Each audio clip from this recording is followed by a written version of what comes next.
Hi అండి, welcome back to our channel. This is your doctor ASHA. ఈరోజు recurrent kidney stones గురించి చూద్దాం. కొంతమందికి కిడ్నీ స్టోన్స్ ఎన్నిసార్లు ట్రీట్ చేసినా మళ్ళీ వస్తూ ఉంటాయి, 2 times 3 times.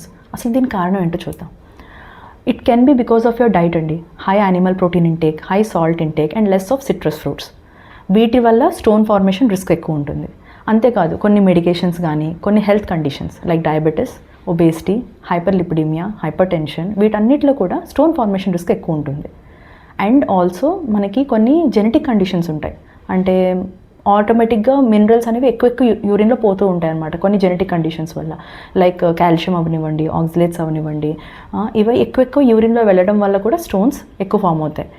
And one more important point ఏంటంటే మన ఆక్యుపేషన్. మనం రోజంతా ఉక్కలో ఉంటున్నాము, వాటర్ తీసుకోవట్లేదు, డిహైడ్రేటెడ్ స్టేట్లో ఉండడం వల్ల కూడా it will effect your kidney stone formation.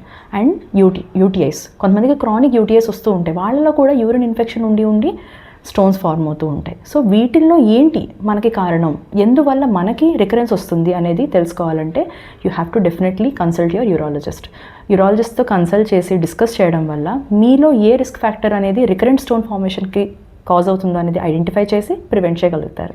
Stay happy and stay healthy.